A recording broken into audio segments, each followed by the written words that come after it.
3 erection killers. When I learned these 3 killers, it was eye-opening for me, and I'm sure it will be for you. Not having to hide or keep these secrets, that we can step into the bedroom with confidence, grab our partner and feel the sense of connection, feel that chemistry and that passion, feel the sparks again, because that's what we want, it's what you deserve. So if you find this video helpful, in the bottom right hand corner, I'd like you to press the subscribe button so that you can get the latest videos and tools as I share them. So let's get into this, and erection killer number 1, sleep. Sleep. When we don't get enough sleep, this is a surefire way to kill our erections, particularly in the morning. If we're asking questions like, I used to get morning wood, I used to be hard in the morning and now I'm not. If one of the first things we do when we wake up is check our erections in the morning to try and test ourselves. Am I hard? No, something's wrong with me. Another hit of shame. Sleep is a huge contributor to this. I mentioned recently a study that was done by the University of Chicago in which they linked sleep deprivation to testosterone levels decreasing. Many of us think, I just get 5-6 hours a night and it's okay, I don't need much sleep. The truth is, when we're doing that, we're usually having to rapidly wake ourselves up to an alarm in the morning. We feel a sense of grogginess, like we don't actually want to get out of bed, or it's a struggle. It's because our body is not getting the amount of sleep it naturally needs, which is between 8 to 9 hours. Now, finding the time to make that sleep happen is a different video, right? That's a different topic. Because you may be thinking, how am I meant to find 8 to 9 hours sleep a night? But this is what our body needs. And it has a direct correlation to our quality of erections, especially in the morning.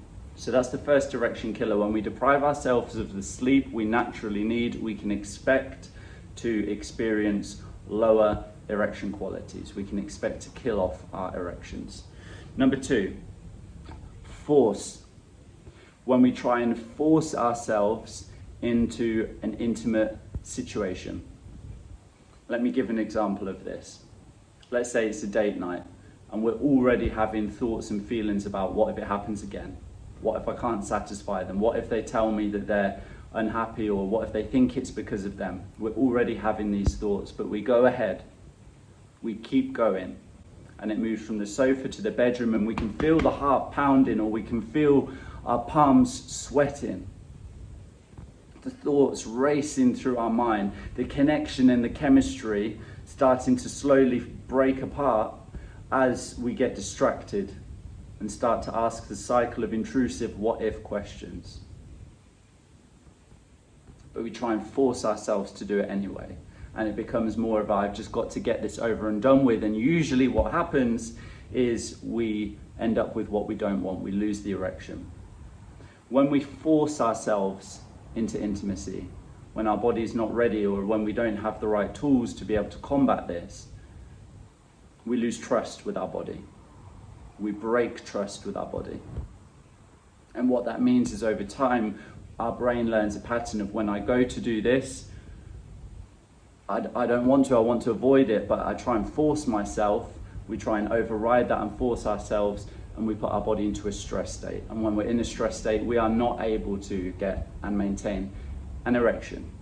So forcing ourselves to try and do this is an erection killer.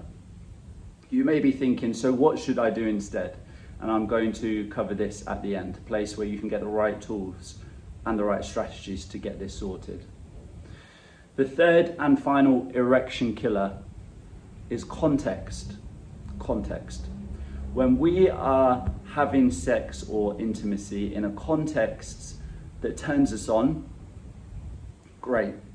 So I want you to think back to times in the past where you have had incredible, passionate sex. This doesn't have to be full sex, but incredible, passionate intimacy where there was connection, where it just felt like fire, the chemistry was there. You could feel each other's bodies, you could feel the connection, and that next day and the weeks or months afterwards, even years afterwards, you still remember that moment and it feels amazing. You can feel it as if it was yesterday. This is because we have set ourselves up in a context that turns us on. When we have sex or intimacy in contexts that are not right for us, it's a way that we will kill our erections. An example may be that we try and rush it. We think right now, I've got to just perform right now. There's been no build up, there's been no intimacy, no warmth, no connection, and we've just thrown ourselves into the situation. This is one example of a context. Another example of a context that doesn't turn us on may be that we have had a really difficult time at work. Let's say we've just lost our job, or let's say there's a significant business deal that's going to happen in the next few days. Right, this doesn't seem like it's related to sex whatsoever, but when our body is in a stressed state and we go into sex and it's the wrong kind of context, this is how we kill our erections. And it would be logical to think, but this thing at work is nothing related to sex, but our body doesn't know that. All our body feels is the release of chemicals, and usually that's stress when we're losing our erections. So these are 3 sure ways that we can kill our erections: lack of sleep, trying to force ourselves, and having sex in the wrong context. So what do we do instead? Well, we get the tools and the strategies to be able to combat this. We get the tools and the strategies to be able to know how to not force ourselves, not to have to force ourselves into sex, to know how to set up the right kind of context every time so that we have incredible erections and so that we trust our body. And more than that, that we can just feel confident when it comes to sex again, not having to hide or keep these secrets, that we can step into the bedroom with confidence, grab our partner and feel the sense of connection, feel that chemistry and that passion, feel the sparks again, because that's what we want, it's what you deserve. And that is totally possible. Below in the comments, you will see an invite to a free online meet called the Annihilate Anxiety webinar. In this 20-minute online meet, it's just 20 minutes, I will share a tool that has been the most powerful, impactful realization for me that you can start using straight away to get to the bottom of what's going on and get this sorted so that you can feel normal again.